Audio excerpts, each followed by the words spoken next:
Este año, el tercer Coloquio Internacional Juan Carlos Escanone consta de 4 conferencias para reflexionar y asumir el legado magisterial y social del Papa Francisco. La primera la tuvimos el pasado 25 de abril. Contamos con la participación del profesor Máximo Borghesi de la Universidad de Perugia, quien nos disertó sobre el modelo de la polaridad, el influjo de Gastón Fessard y de Romano Guardini en Jorge Mario Bergoglio. Hoy tenemos la segunda conferencia, cuyo tema es el legado y proyección ecosocial del Papa Francisco en sus 10 años de pontificado, a cargo del cardenal Michael Czerny, prefecto del Dicasterio de Desarrollo Humano Integral.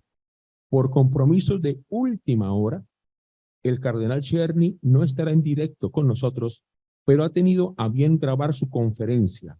Contaremos, por tanto, con su valioso aporte y en su representación para la parte de preguntas y discusión. Después de la conferencia, nos acompaña la doctora María Dolores Sánchez Galera, que es la directora del Departamento de Investigación y Reflexión del Dicasterio de Desarrollo Humano Integral. También nos acompaña como respondiente la doctora María José Caram, a quien agradecemos su generosa disposición para estar hoy con nosotros. El moderador de la conferencia de hoy es el doctor Diego Fonti. Diego es doctor en filosofía por la Albert Ludwig Universidad de Friburgo, licenciado en filosofía por la Universidad Nacional de Córdoba, es profesor de la Facultad de Filosofía y Humanidades de nuestra universidad y también de la Universidad Nacional de Córdoba. Coordina el equipo de investigación sobre el proyecto Pragmatismo y Fenomenología de nuestra universidad. Sus áreas de trabajo académico comprenden la ética filosófica y la bioética, que además es investigador de CONICET. Damos la palabra al doctor Diego Fonti. Bueno, buenos días, ¿cómo les va? Gracias por la invitación a moderar, espero que no se desmoderen ustedes, así no tengo tanto trabajo que hacer. Bueno, ante todo les saludo a ustedes y a las dos doctoras que nos acompañan, María José y Dolores, y les agradezco la invitación. Vamos a proceder así. Yo en primer lugar voy a comentarles que vamos a trabajar primero viendo el video del cardenal con su exposición. En segundo lugar, María José va a hacer una respuesta a esa intervención. Luego haremos algunas, permitiremos a la doctora Dolores que a su vez responda a la respuesta y abriremos el lugar para las preguntas. Para las preguntas vamos a hacer lo siguiente. Vamos a repartirles unas hojitas para que ustedes escriban, y no les dé pánico escénico, escriban las preguntas y me las vayan pasando a medida que las escriban, porque es posible que se repitan temas. Entonces, para que eso no suceda, yo iré recibiendo las preguntas e iré organizándolas en núcleos temáticos, y luego le haré a la doctora una, digamos, una devolución a partir de las preguntas. O sea, le comentaré cuáles han sido los interrogantes, las preguntas de ustedes, y nuevamente escucharemos su respuesta. Voy ahora, en segundo lugar, a presentar brevemente los currículums, las biografías de quienes hoy nos acompañan.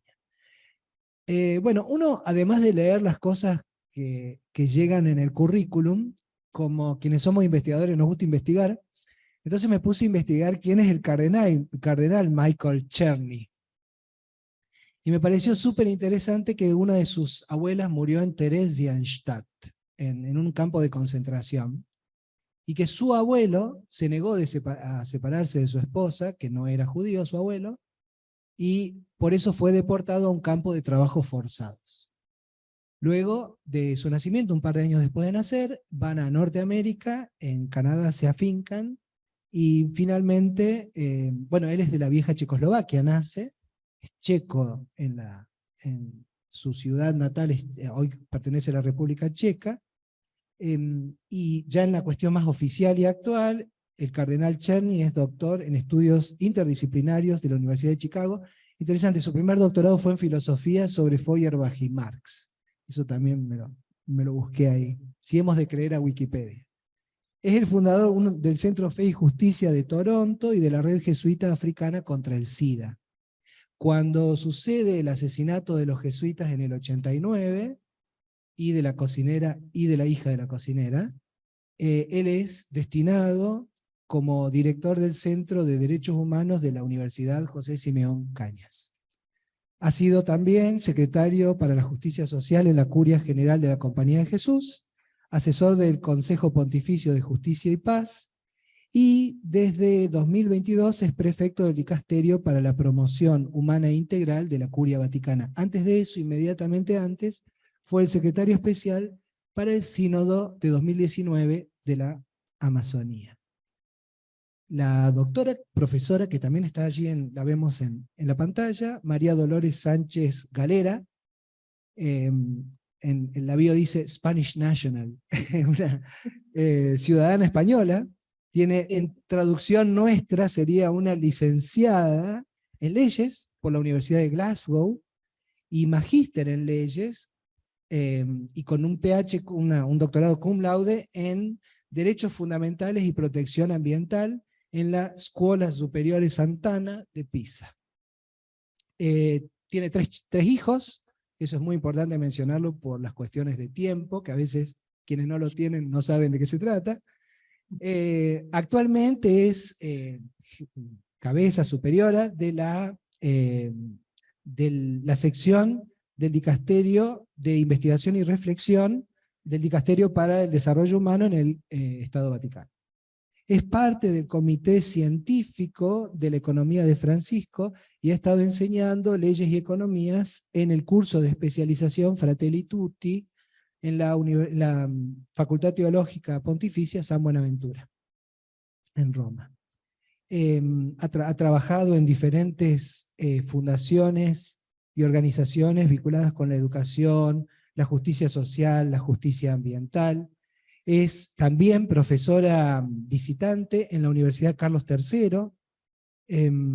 Ha estado a cargo de cuestiones sociales vinculadas a cuestiones culturales, sustentabilidad, desarrollo sustentable, en la red de desarrollo sustentable, y ha contribuido en la Universidad Columbia para el Instituto de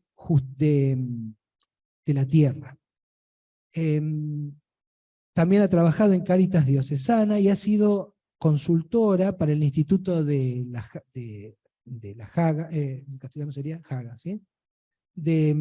Para la internacionalización de la ley y la creación de una regulación global en una red internacional de leyes.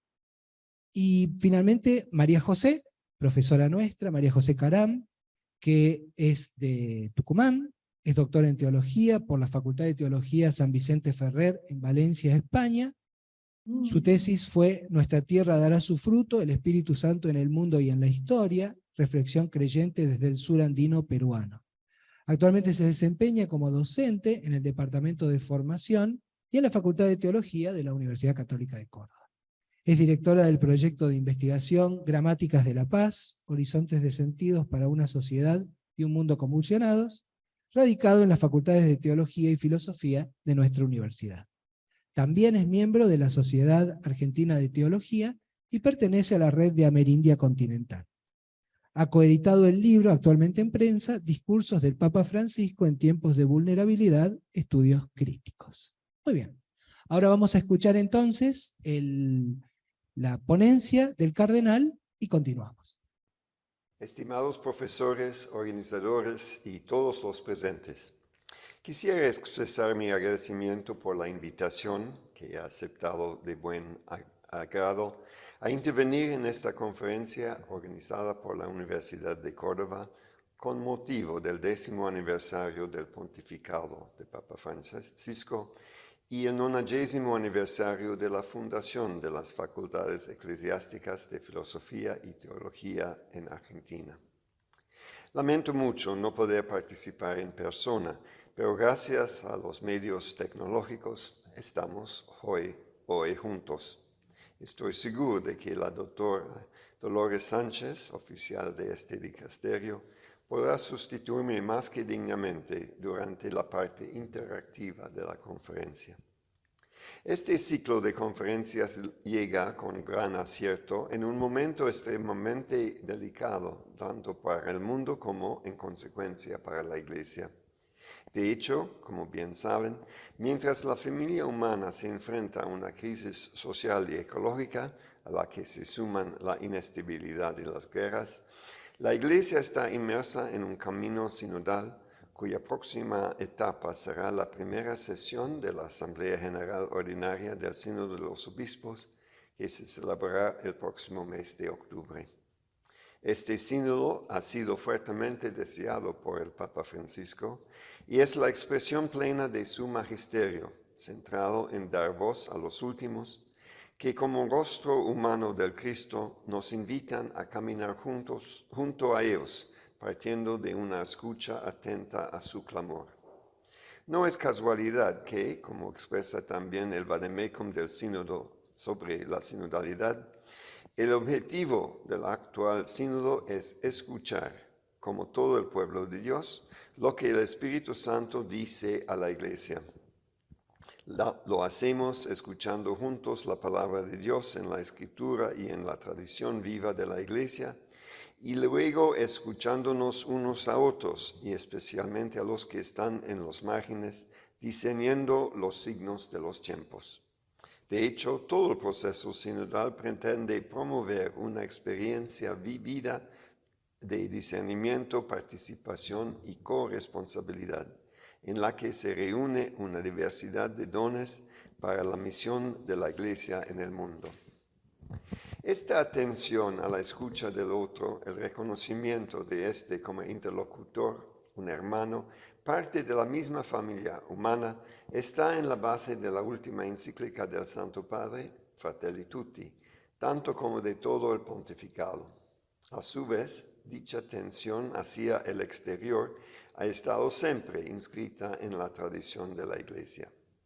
De hecho, en la Constitución Pastoral del Vaticano II, los padres conciliares quisieron indicar como un deber permanente de la Iglesia la capacidad de escrutar en profundidad los signos de los tiempos e interpretarlos a la luz del Evangelio. Es a partir del diálogo y de la confrontación con la historia que la necesidad de la Iglesia actual de volver a ponerse en camino como pueblo de Dios, junto con la familia humana, se declina como conversión en 4 direcciones diferentes: pastoral, sinodal, social y ecológica. El concilio delineó también un estilo teológico eclesial que da forma a la siempre renovanda conversión integral de la Iglesia, porque la orienta a la conformación a Cristo, el estilo de comunión. La comprensión de los signos de los tiempos, la renovación de las herramientas idóneas para comunicar el Evangelio, la nueva inculturación en la realidad postmoderna y secularizada, pueden encontrarse en todas las encíclicas y en todo el magisterio del Papa Francisco. Si en Lumen Fidei los primeros interlocutores son los obispos, los presbíteros, los diáconos, las personas consagradas y los laicos, Laudato Si se dirige en cambio a todos los hombres de buena voluntad, es decir, a quienes reconocen la problemática de la crisis ecológica para entrar en diálogo a través del concepto de ecología integral, señalando que se trata de buscar soluciones integrales que consideren las interacciones de los sistemas naturales entre sí y con los sistemas sociales. No hay 2 crisis separadas, una ambiental y otra social, sino una sola y compleja crisis socioambiental. Las líneas para la solución requieren una aproximación integral para combatir la pobreza, para devolver la dignidad a los excluidos y simultáneamente para cuidar la naturaleza. En Laudato Si hay una visión exacta de la crisis ecológica, un diagnóstico lúcido de la situación, que en Fratelli Tutti se convierte en un análisis minucioso de sus causas y en una denuncia de los responsables. Francisco señala la cultura del descarte como uno de los obstáculos para un auténtico desarrollo integral. Apropiación, depredación, privatización, explotación son dinámicas intrínsecas a la economía y a la lógica del usar y tirar. Los excluidos se perciben como el daño colateral de un sistema socioeconómico apoyado por una política connivente e inadecuada, que a menudo solo interviene cuando los efectos perjudiciales para las personas y el medio ambiente ya son irreversibles.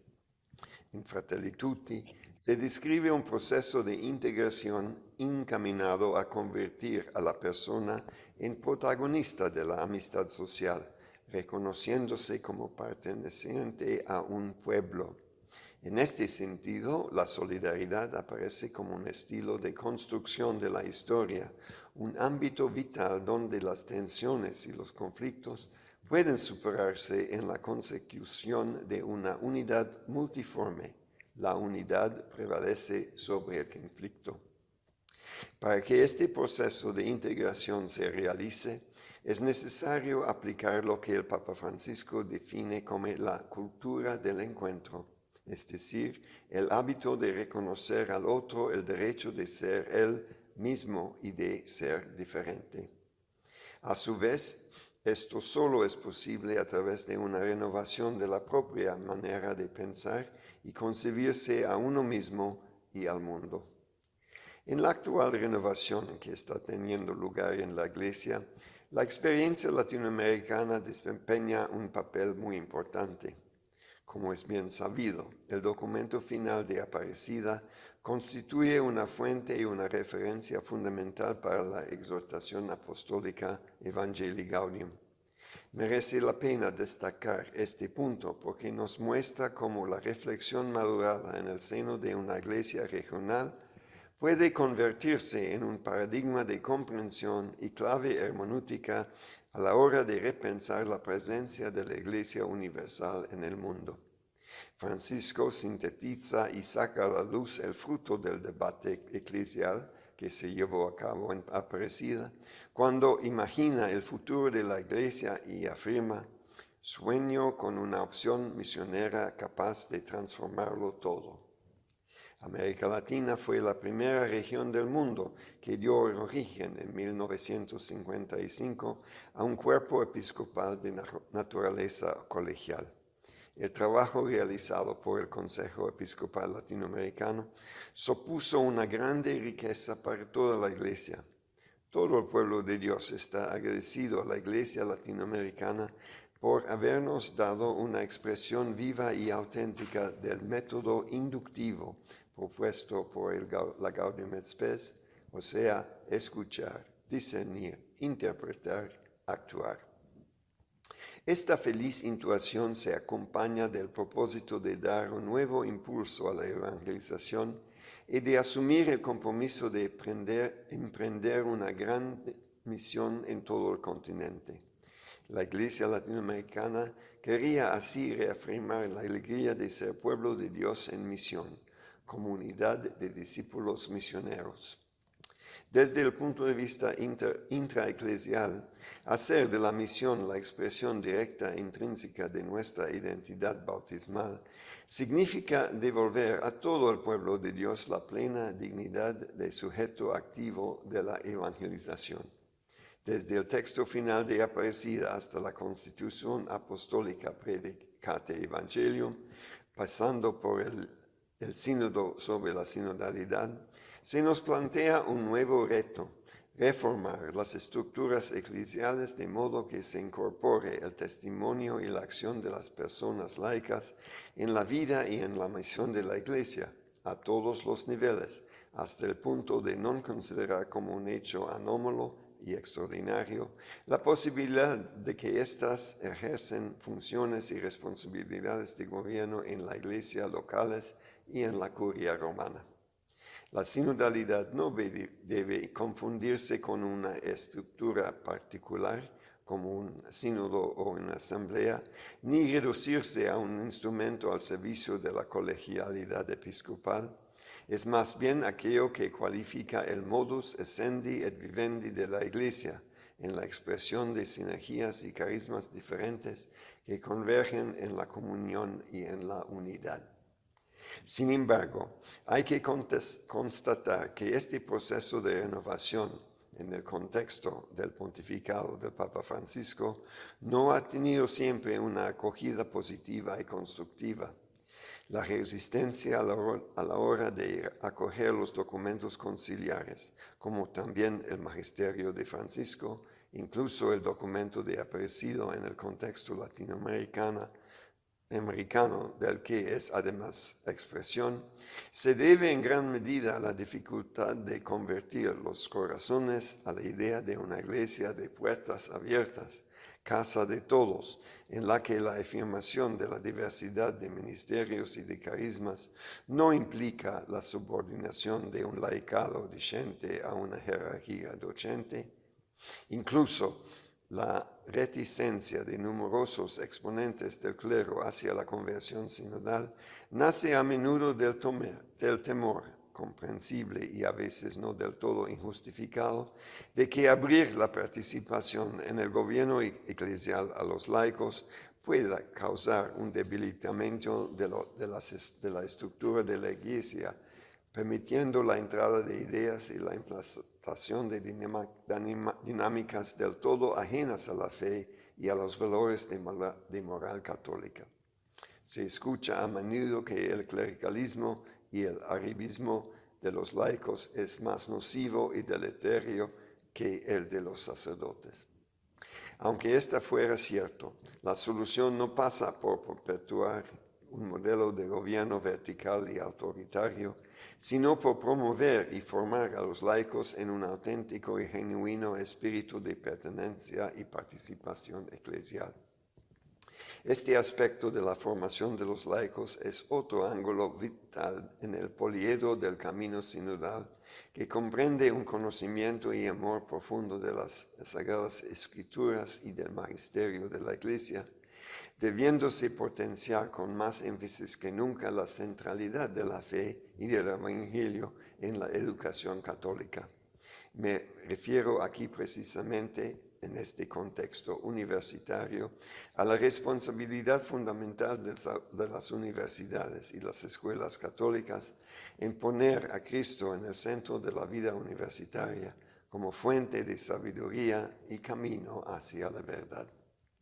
Desde este punto de vista, la sinodalidad, lejos de debilitar o minorar el ministerio jerárquico de la Iglesia, nos ofrece el marco interpretativo más adecuado para comprenderlo, permitiéndole expresar de modo más auténtico su dedicación al servicio de la esposa de Cristo. La sinodalidad no debe entenderse nunca en términos de una estrategia eclesial cuyo objetivo es frenar la deriva clerical de los 2 últimos siglos, sino que se trata más bien de un retorno a la realidad originaria de la Iglesia. Nace en efecto de la iniciativa del Dios Padre, que como se desprende claramente en la narración joánica, mediante el don de la vida del Hijo hecho hombre, derrama el Espíritu Santo y reúne en todo, reúne en uno.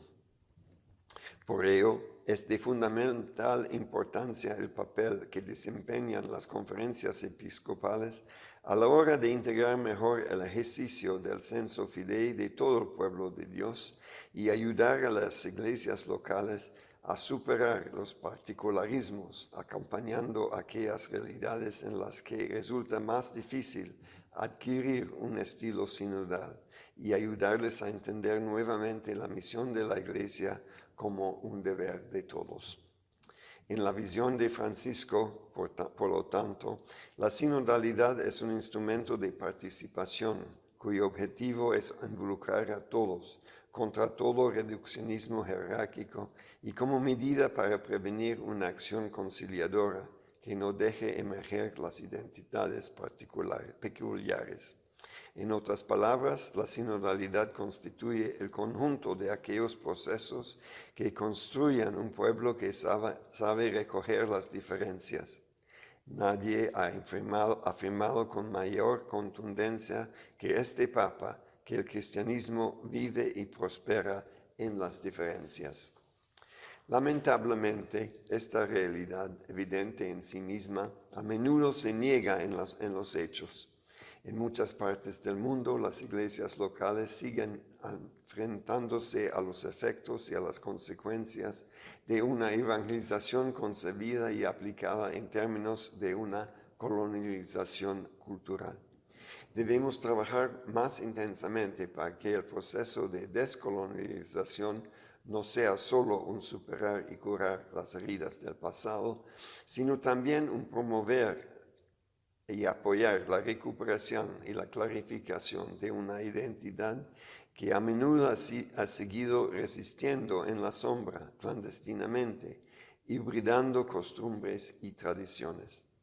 Descolonizar significará en este caso también discernir la paja del trigo, purificar y salvar a fin de permitir una autentificación de la fe según las peculiaridades de la cultura misma, es decir, sin hacer mella en la palabra de Dios y en la tradición de la Iglesia, pero tampoco sin mortificar el propio de la identidad de un pueblo.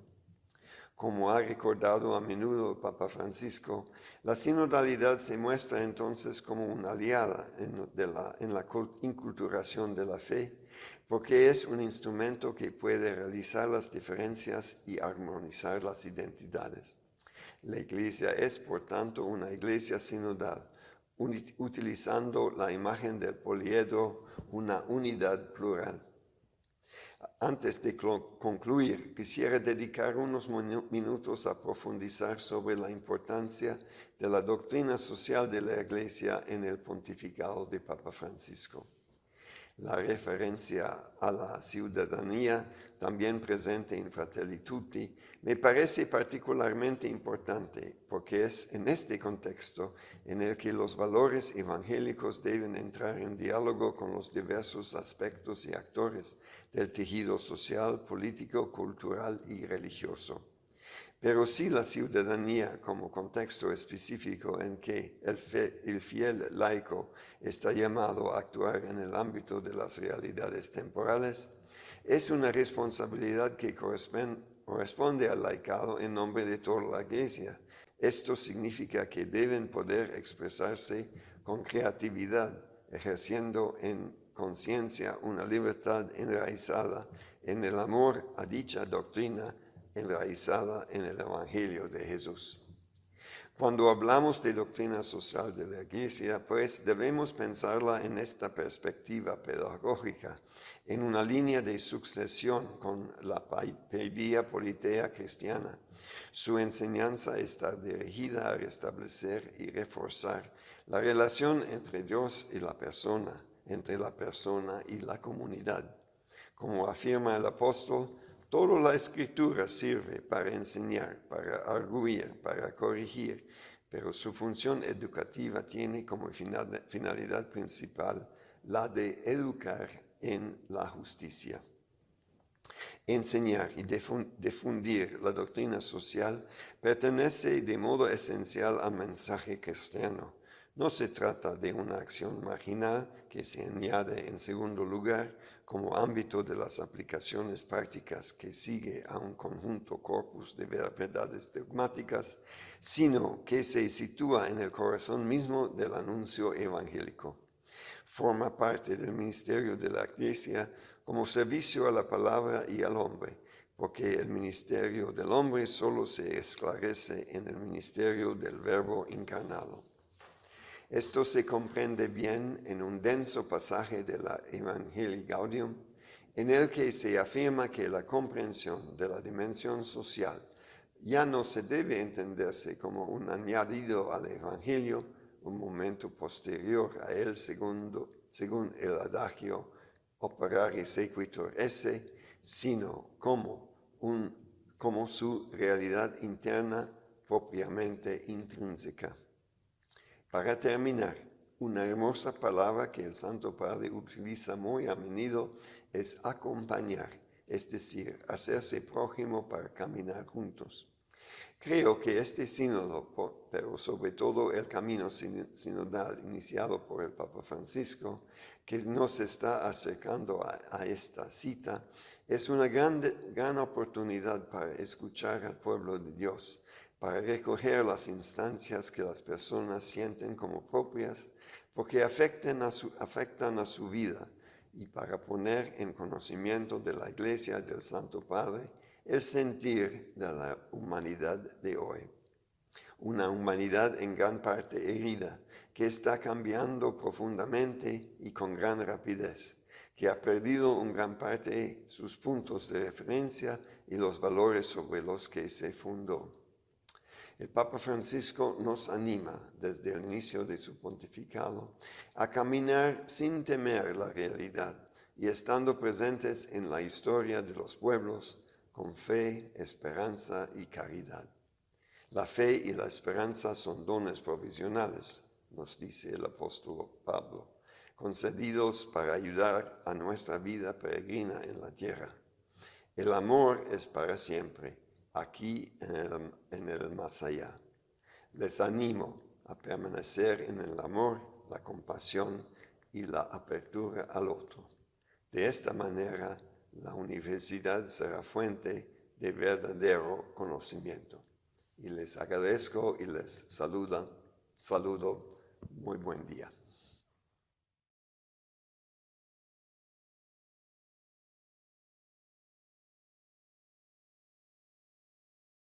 Bueno, le agradecemos a la distancia. Y ahora voy a pasar a María José el micrófono para que ella haga su respuesta. Y mientras tanto, Mariela va a repartir las hojitas para quienes quieran hacer preguntas.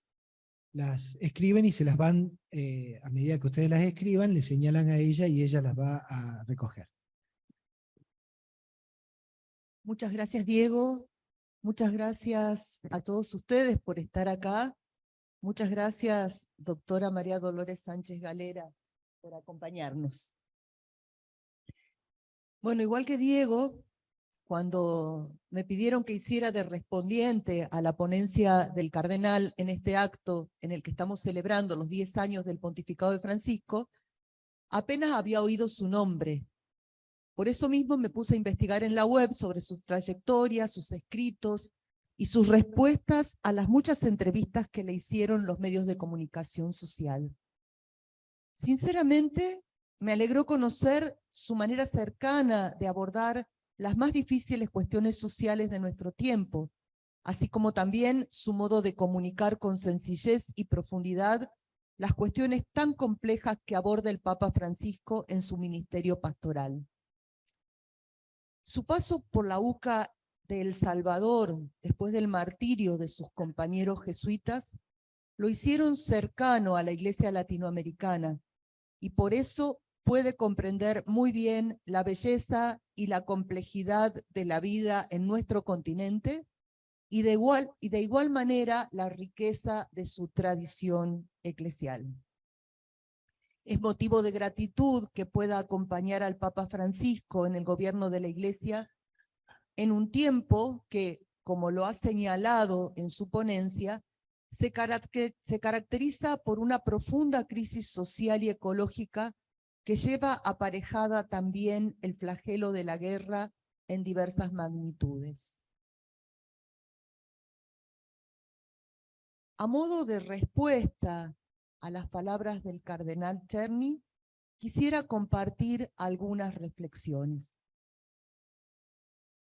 La fe en un Dios que escucha el clamor de los afligidos está en el comienzo de la constitución de Israel como pueblo de Dios y a lo largo de su historia.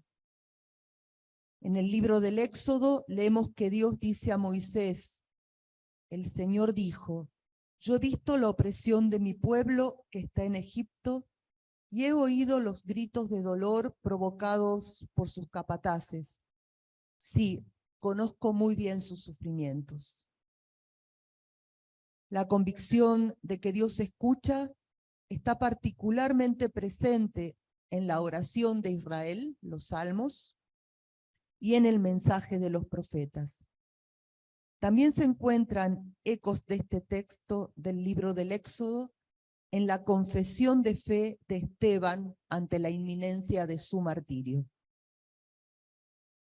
La máxima expresión de la escucha y de la mirada de Dios la encontramos en la encarnación del Hijo, el Emmanuel, el Dios con nosotros, que haciéndose carne se hizo también historia y cultura, como nos decía el Papa Benedicto. Encarnación que se prolonga en la vida de todos los testigos de la fe, especialmente de los que tuvieron la gracia de seguirlo hasta derramar su sangre como el Señor lo hizo.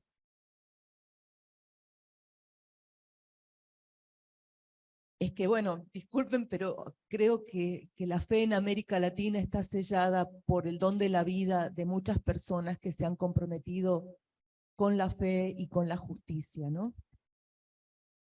En nuestros días, muchas personas, a causa de su compromiso con la justicia y con el cuidado de la casa común, son perseguidas y asesinadas. Algunas no pertenecen a nuestra iglesia, pero podemos ver que sus vidas entregadas son asociadas al misterio pascual por la misteriosa acción del Espíritu.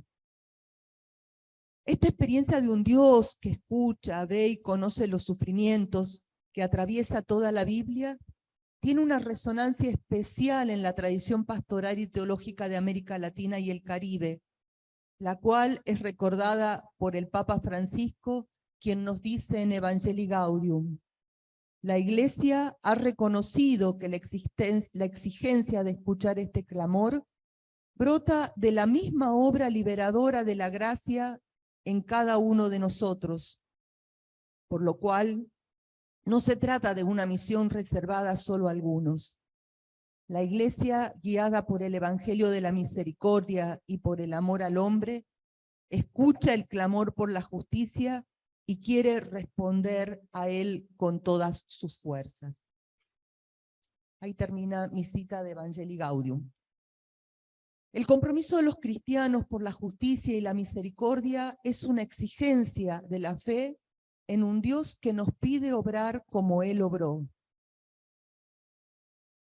La convicción de que las mujeres, los hombres y todos los pueblos puedan conocer a Dios en el testimonio de los creyentes se manifiesta particularmente urgente en nuestra época. En las últimas décadas, en efecto, experimentamos una aceleración del paso de la historia y nos vemos sumidos en un torbellino de cambios vertiginosos que dejan multitudes a la vera del camino.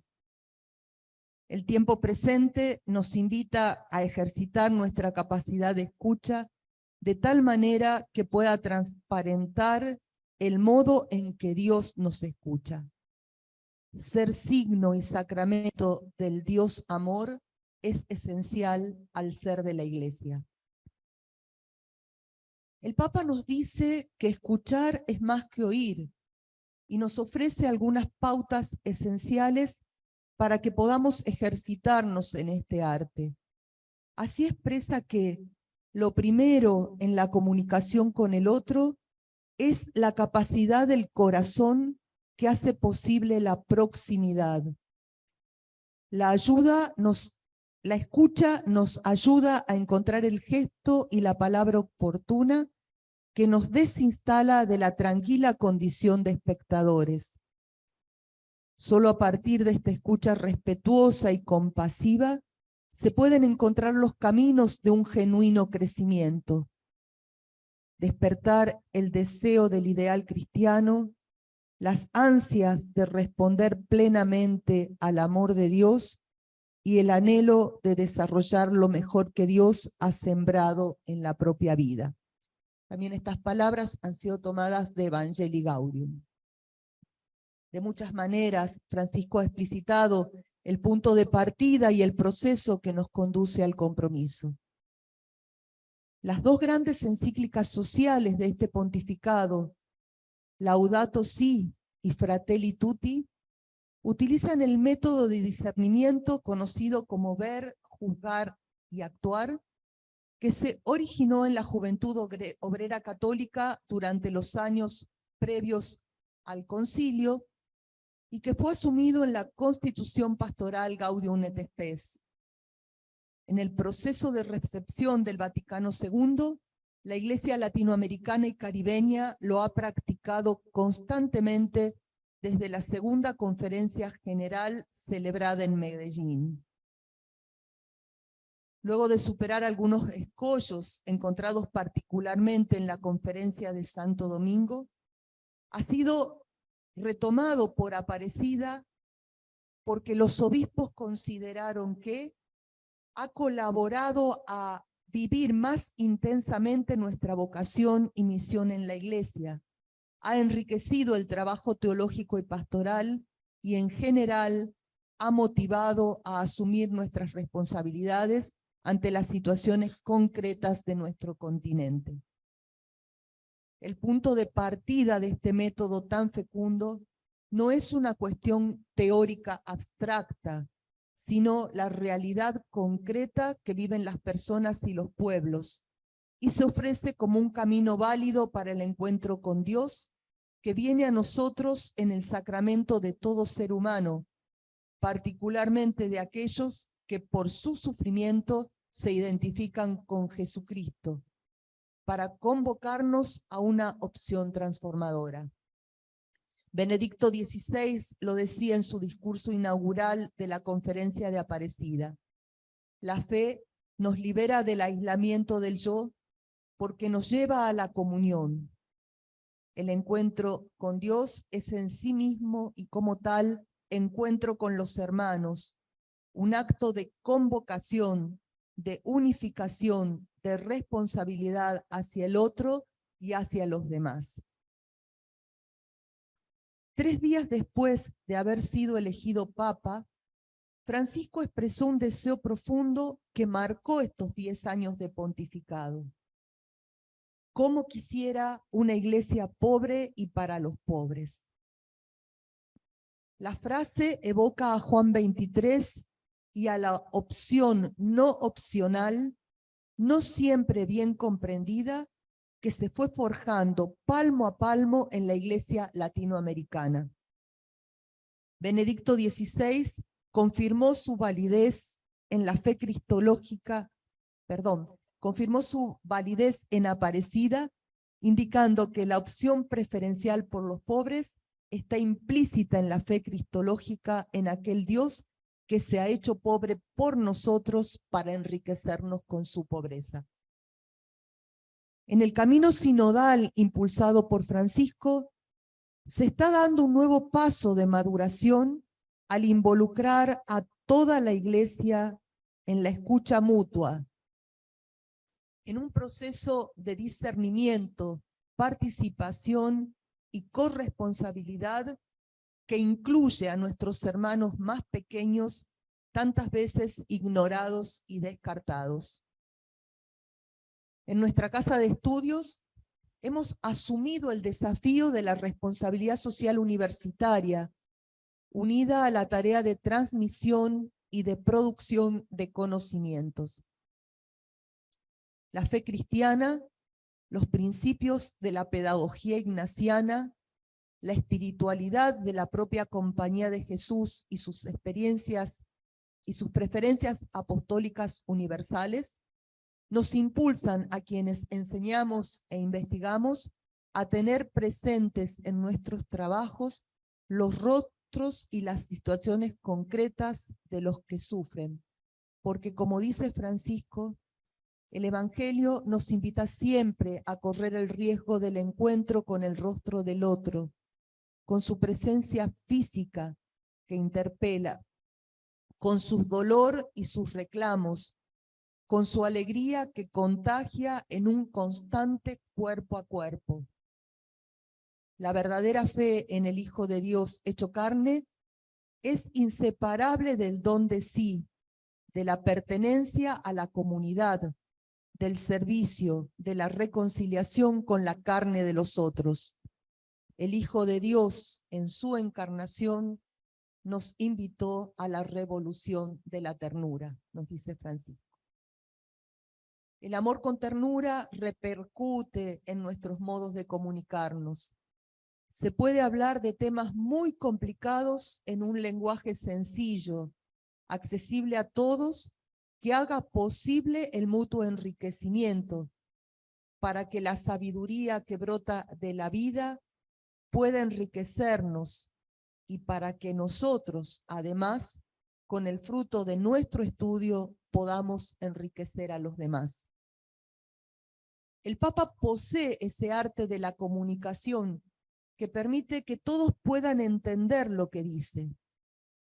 Utiliza expresiones sencillas y directas que la gente común puede entender y que las repetimos siempre y las escuchamos siempre. Hagan lío, primerear, no te la creas, no balconear la fe, iglesia de museo. Son frases que a primera vista podrían parecer recursos intrascendentes para captar la atención, pero no es así. Detrás de cada expresión hay un mensaje profundo que moviliza. Además, permanentemente está haciendo referencia al uso de los sentidos, que son nuestro modo de acceder a la realidad. Particularmente relevante es su modo de hablar, particularmente relevante en su modo de hablar son el sentido del oído, con el que escuchamos, y el sentido del tacto, con el que tocamos la carne de Cristo en el cuerpo de nuestras hermanas y hermanos, y nos aproximamos los unos a los otros. Creo que estas características son propias de su carisma personal, pero también de las experiencias que recoge de los lugares que elige frecuentar, de las personas con las que contacta diariamente, de los países a los que decide visitar. Debemos aprender la proximidad para que el diálogo auténtico sea posible y para que el bien común pueda realmente estar al alcance de todos y ser disfrutado por todos sin excepción. Dialogar con los cercanos y con los lejanos, entre los diferentes saberes, entre los variados modos de creer, entre todas las culturas y generaciones. Asumiendo el conflicto para resolverlo en una unidad mayor, animándonos a desatar procesos, entusiasmándonos en la creación de poliedros sociales, culturales y eclesiales. Francisco nos enseña a soñar con una iglesia que se convierte cuando asume el desafío de ser ella misma en salida misionera. En Querida Amazonía comparte 4 sueños interconectados e inseparables, que pueden ser inspiradores, como él mismo dice, para otras regiones de la tierra frente a sus propios desafíos. Por eso creo que podemos escucharlos reemplazando la palabra Amazonía por el nombre del lugar de donde venimos o del territorio en el que vivimos y trabajamos.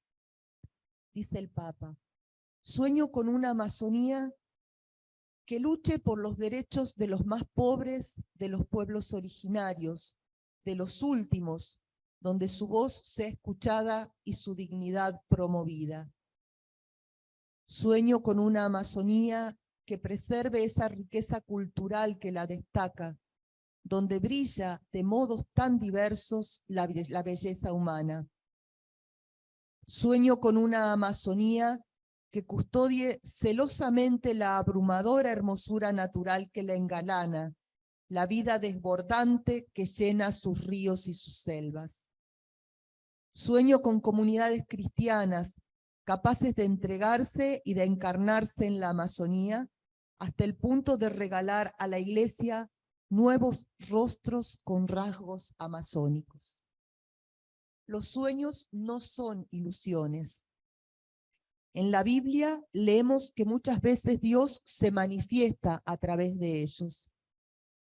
Cuando los compartimos, comenzamos a crear, junto con Dios y con nuestros hermanos y hermanas, un mundo nuevo regido por la fraternidad y el mutuo cuidado. De este modo, somos invitados a caminar juntos como iglesia y como familia humana, dialogando, construyendo puentes, compartiendo sueños. Gracias, Francisco, por tanto.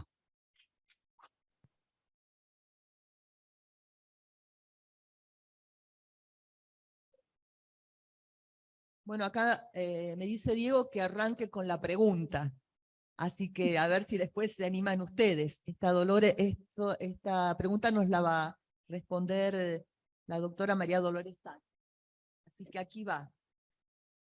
Bueno, el cardenal se refiere en su ponencia a la ciudadanía como contexto específico en el que el fiel laico está llamado a actuar, y afirmó que es una responsabilidad que les corresponde asumir en nombre de toda la Iglesia, expresándose con creatividad, ejerciendo una libertad enraizada en el Evangelio.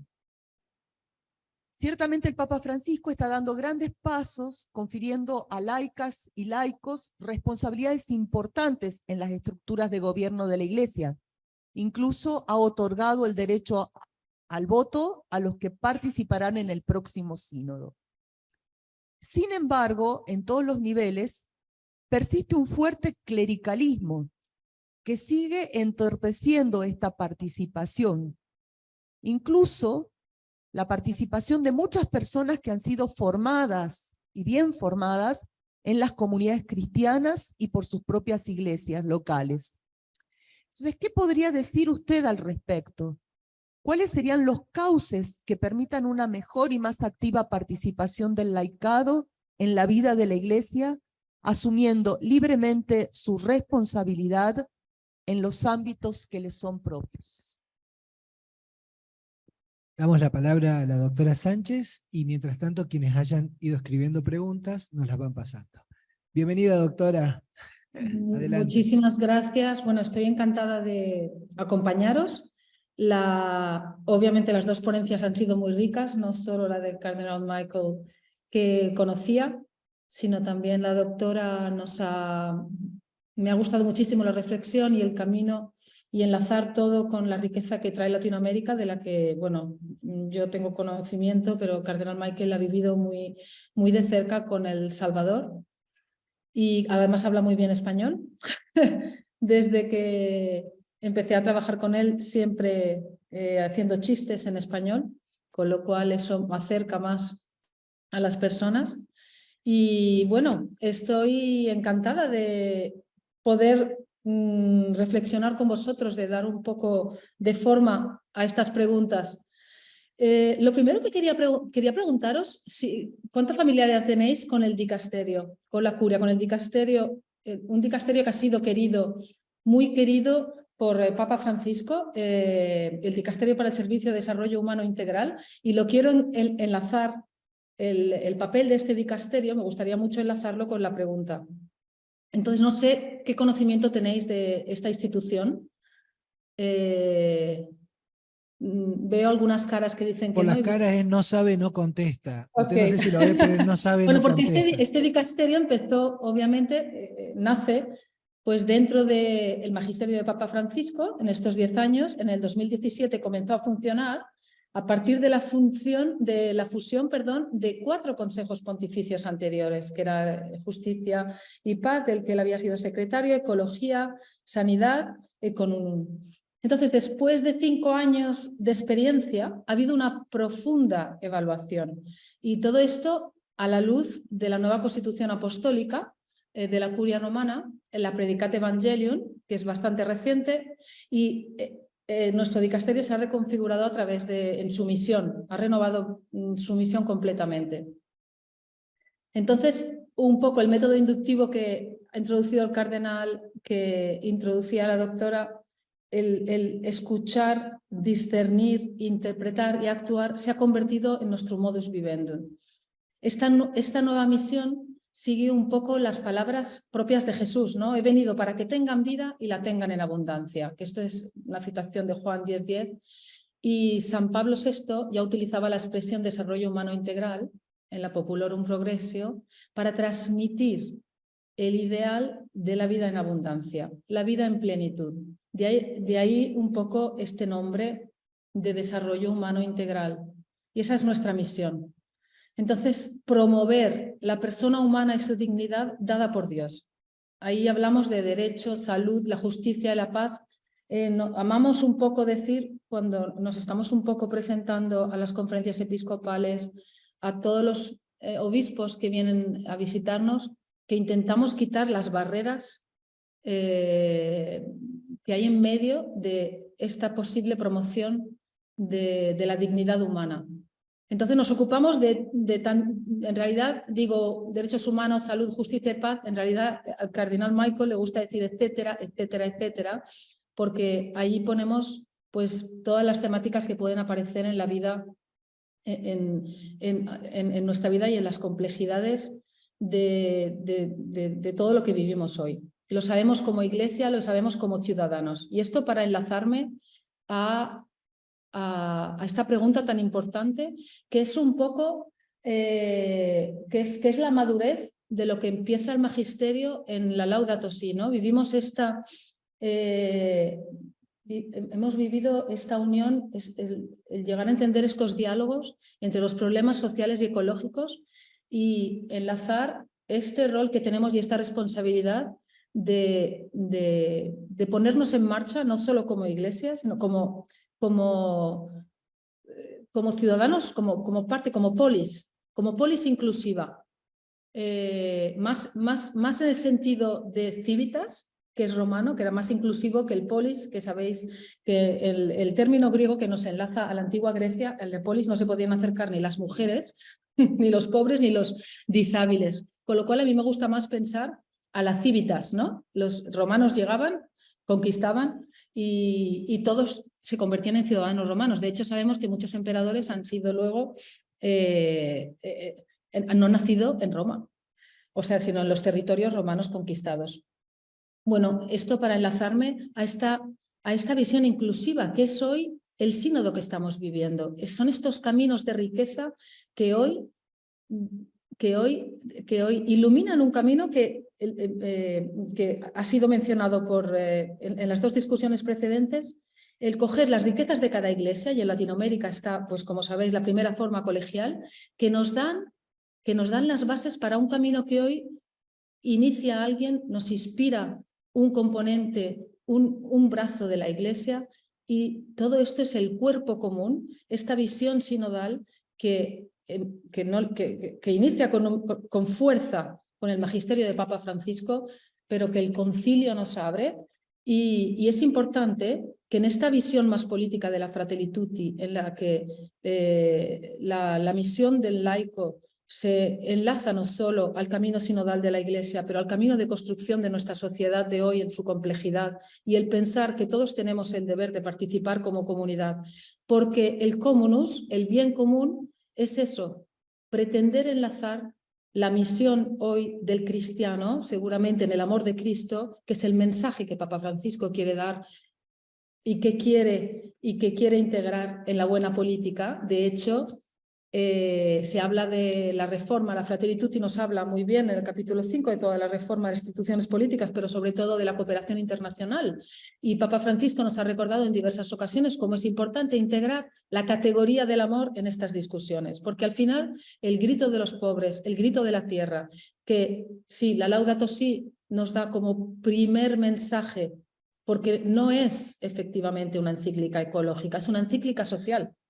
Este diálogo entre ciencia y teología, que además es disruptivo, en las ciencias sociales hemos visto cómo ha inspirado grandes cambios, y esto inspira cambios que son llamadas no solo al ciudadano, a esa noción de ciudadanía grande, a los jóvenes hoy, que son la fuerza más importante, sobre todo de dos continentes importantes para la Iglesia y para el mundo político, para el mundo de la cooperación, para el mundo que tiene que recordar a los márgenes, que son África y Latinoamérica, por toda la fuerza que traen los jóvenes, y es la llamada para el cambio de la economía, la llamada para pertenecer, para que tengamos un sentido de pertenencia al proyecto común de una política que pueda cambiar, que pueda modificarse, y las nociones de comunidad cambien y que entre en nuestra jerga el bien común, verdaderamente. Yo no quería hablar mucho porque a mí me gustó mucho desde el principio el mensaje, el escrito de Cardenal Michael, y me apetecía solo reforzar las palabras como dimensión social, comunidad, que están asociadas hoy a lo que es la ciudadanía, y la ciudadanía que se espera en este camino sinodal de la Iglesia, en el caminar juntos, en la apertura al otro, la cultura del encuentro, que por ahora sabemos que tenemos políticos y a veces ciudadanos que se meten en la política, para no hablar, luego podemos hablar del clericalismo, pero no, tampoco quiero yo meterme a sentar cátedra sobre algunas temáticas, de la necesidad que tenemos a veces de ocupar espacios, pero no de pensar en procesos, como nos invita Papa Francisco. Procesos de cambio que llevarán su tiempo, porque es lo que, para un cambio de paradigma, lo que necesitamos es activar procesos. Como hemos activado el sínodo, activaremos este necesario camino de la Iglesia universal, en el que cada iglesia trae su riqueza. De ahí la importancia del modelo regional. También en el discurso, y una de las palabras que quería evidenciar era esto, la experiencia en esta iglesia misionera de encontrar riqueza en la iglesia regional, que puede ser, como decía Cardenal Michael, como nos recordaba, una clave hermenéutica para lo que es hoy nuestra iglesia universal, ¿no? Y sí, es verdad, ya para enlazarme un poco también con el tema del clericalismo, es verdad que sí, esta vieja idea de jerarquía, que a veces los mismos laicos traen a la Iglesia, no es la Iglesia misionera que tiene su fuerza en el mensaje sencillo del Evangelio, que es el amor de Cristo, que se renueva con nuestro caminar juntos. Y eso es volver a la esencia. Y yo creo que a veces es solo eso, volver a la esencia lo que hace falta. Y nos olvidamos, es necesario que el Santo Padre, con sencillez, nos vuelva a decir: usemos el lenguaje del amor, la cultura del encuentro y el escuchar al otro. Y es importante en la ciudadanía, por supuesto. Gracias, doctora. Hay un... adelante, padre. Muchísimas gracias. Una pregunta tanto para doctora María Dolores como para María José. El cardenal nos ha hablado del papel de la Iglesia como educadora de la humanidad, cuando habla de Politeia, habla de Paideia. A mí se me ocurre pensar que la sinodalidad, entendida como un modo de vivir y de ser, no como una estrategia, puede ser una manera muy sugerente para educar a la humanidad en lo que pretende la sinodalidad. Cómo relevar las diferencias, cómo armonizar las identidades. En una sociedad mundial que está escindida por tantas marginaciones. Pero en esta línea, a mí me suscita la pregunta, ¿cómo lograr? Porque al parecer una clave está la conversión. Puede pasar de un modelo económico que está a la base de tantas inequidades sociales en el mundo, un modelo que ha mostrado su fracaso en lo que es la construcción de una fraternidad real que se evidencia en una equidad social. ¿Cómo lograr que esa conversión, sobre todo en términos sociales y ecológicos, llegue a aquellos que detentan realmente el poder económico y que está a la base del manejo político que existe no solo al interior de las naciones, sino también en el contexto internacional? O sea, cómo lograr que este mensaje, que es un mensaje de humanidad, que por cierto es diciente y significativo, realmente sea interpelante y mueva a decisiones y acciones en el ámbito de políticas públicas a nivel nacional e internacional.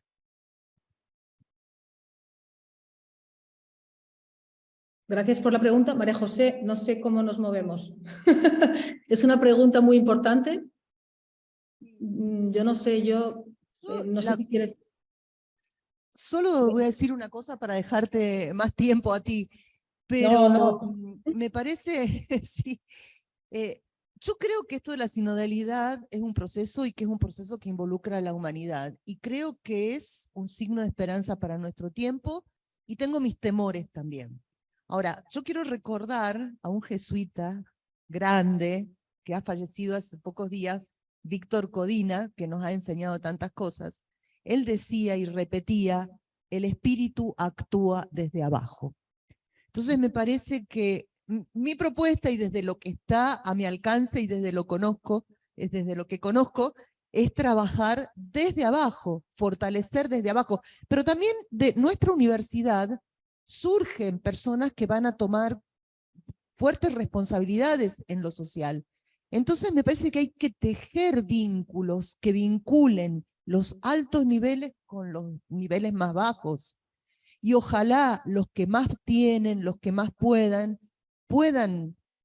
conmoverse en sus entrañas por el sufrimiento de tantos. Eso es lo que yo quiero decir.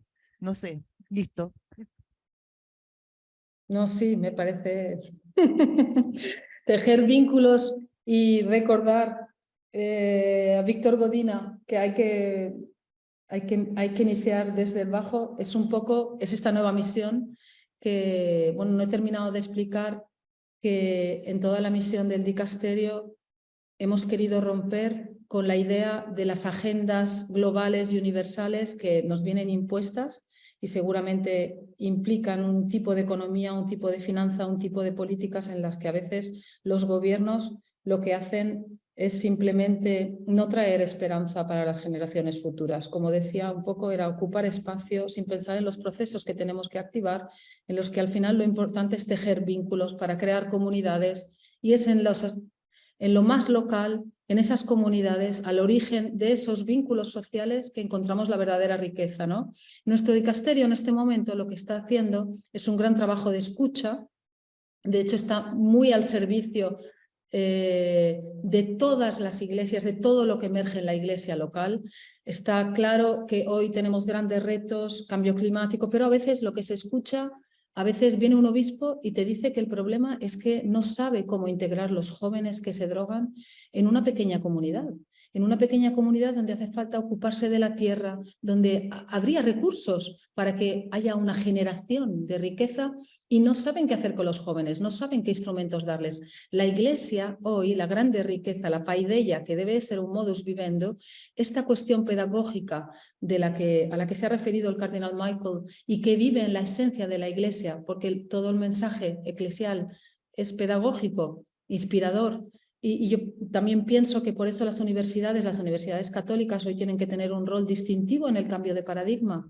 Y de hecho, uniendo todo esto a la gran llamada que hace Papa Francisco para dar respuesta al cambio de economía, es precisamente una carta escrita a los jóvenes en el 2019 para decir: cambiemos la economía juntos. Vosotros jóvenes que todavía no estáis plasmados por los sistemas financieros, por cómo funciona todo el grande mercado capitalista, ¿cómo podemos pensar una economía diferente que integre tantísimas temáticas que a veces no notamos como oikos, que sería nuestra casa común, que sería la simple administración de nuestro cuidado de la casa común, y empezar a integrarlas?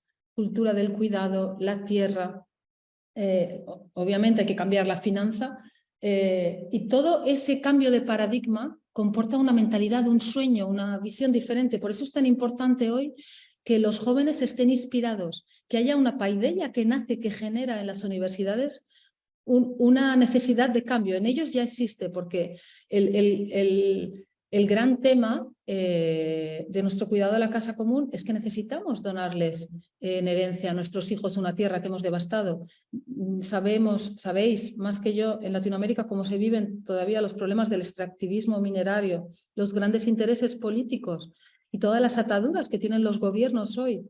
Y estas discusiones obviamente parecen a veces, se dice, ¿cómo encontramos soluciones? ¿Cómo se cambia la economía de hoy? Que es el gran paradigma, ¿no? Ayer estuvimos invitados en un encuentro sobre el sistema alimenticio, el food system, y al final la gran pregunta es, pero bueno, ¿cómo cambiamos, cómo eliminamos de todas esas discusiones los grandes poderes?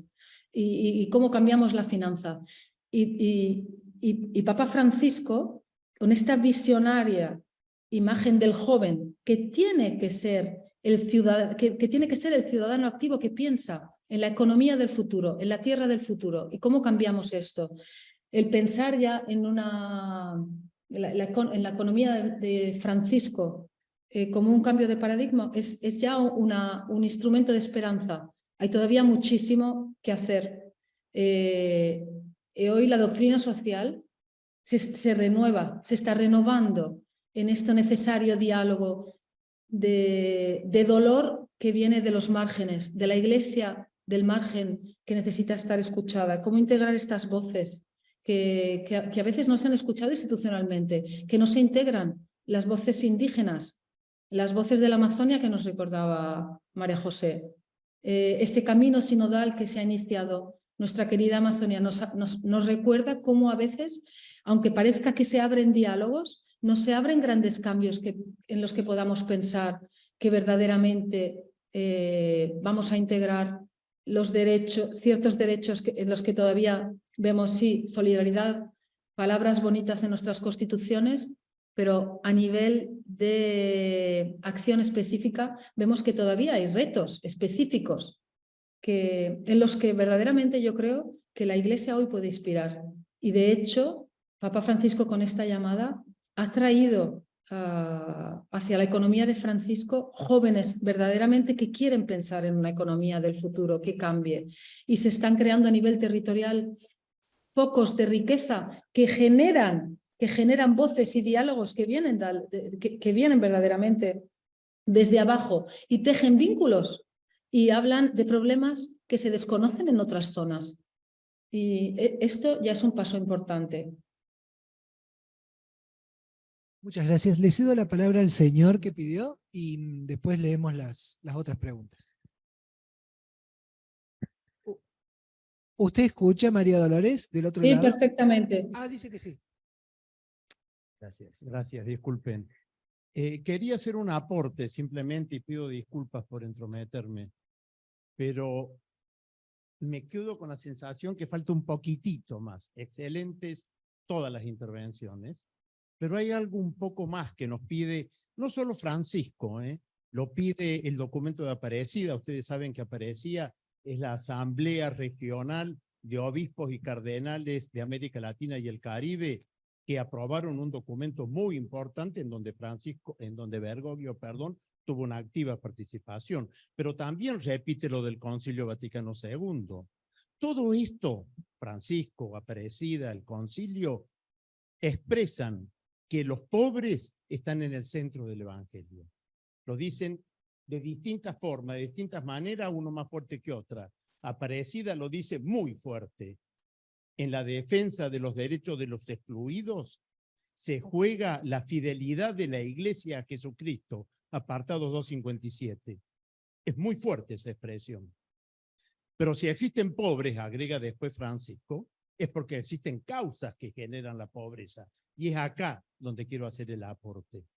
Si existen causas, hay que combatirlas. Francisco lo dice hasta con este término, hay que luchar contra las causas que originan la pobreza. ¿Y cómo se lucha? Hay que cambiar las estructuras que generan pobreza y hambre.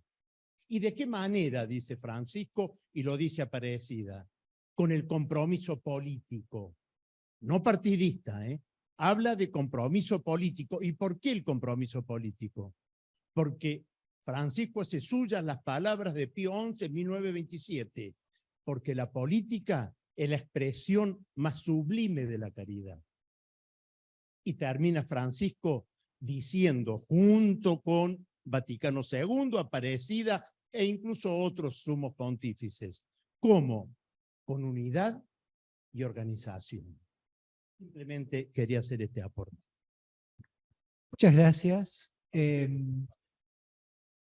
Muchísimas gracias, porque recordarnos que la política es la acción más sublime, es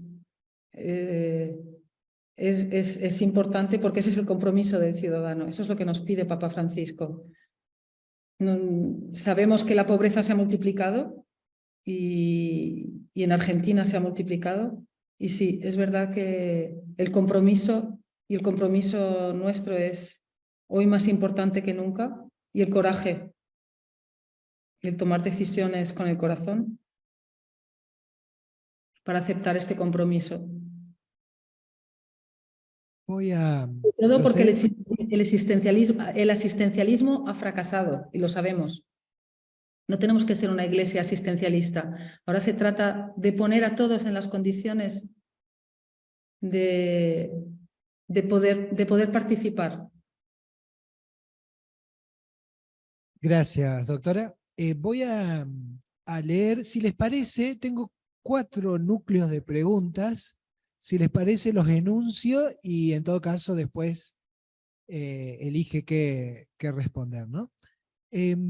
Por un lado, a nivel ecológico, ¿cuáles fueron las influencias filosóficas, teológicas o de otras ciencias o pensadores en el magisterio ecológico, entiendo, de Francisco? Esa es una. La pregunta, entonces, palabra clave, influencia. La segunda pregunta es, ¿cuáles serían, a medida de que ustedes avanzan con este trabajo, los diversos aportes que le van llegando desde las iglesias regionales para el camino sinodal? O sea, aportes de iglesias regionales. Después hay una pregunta bastante interesante, que es, usted como parte de la Curia Vaticana, ¿con cuánta resistencia se encuentra? Porque esto está, que efectivamente la pregunta dice, el cardenal de alguna manera lo deja entrever. Yo tuve la oportunidad de leer esto antes y pensaba, ¿cómo habrá escrito este hombre como profesor y cómo escribe ahora como cardenal? Porque dejan todo entrever, ¿vieron? Cuando alguien se vuelve cardenal, dice las cosas, pero las dice, cada palabra como que tiene detrás todas las historias. Entonces, la pregunta es, ¿con cuánta resistencia se encuentra dentro de la misma curia esta visión sinodal? ¿No? Alguna cosa aparece allí en el documento. Y una cuarta pregunta es, ¿cuál es el rol de las ciencias sociales en todo esto? Porque está muy bien toda la parte espiritual y toda la parte, digamos, teológica del asunto. Ahora, uno puede pensar que preguntándole a la gente puede tener posiciones francamente fascistas o discriminatorias. De hecho, la economía que ustedes mencionaban antes, yo me pregunto qué se enseña en nuestra universidad, en otras facultades. Entonces, yo no estoy muy seguro que la juventud esté a favor de todo esto, por lo menos no la que a veces uno se encuentra en los corredores de las facultades. Entonces, ¿qué rol tendrían las ciencias sociales para indagar, por un lado, todos estos procesos eclesiales y también para hacer una especie de crítica o autocrítica, por ejemplo, a la luz de la historia, y cuando uno ve, qué sé yo, el rol que la Iglesia tuvo con relación a los derechos humanos, quizás cuando en el final del siglo XIX eran considerados una total desviación, o estaba el juramento antimodernista, por el cual había que abjurar de varias cosas, incluida la democracia liberal, y esta evolución que permitieron justamente las ciencias sociales. Entonces, ¿cuál sería ese rol? Y bueno, y si alguien tiene alguna pregunta más, que la escriba y me la haga llegar. Gracias. Bueno, son preguntas súper ricas, súper importantes. Aquí habría que dar otra conferencia sobre las raíces teóricas intelectuales. Creo que es importante incluso ir a la fuente de la Laudato Si, porque ahí hay un camino que Papa Francisco empezó obviamente con su camino antes de unirse a la curia, antes de ser llamado obispo de Roma. Estaba, como sabéis, él estaba presente con los movimientos,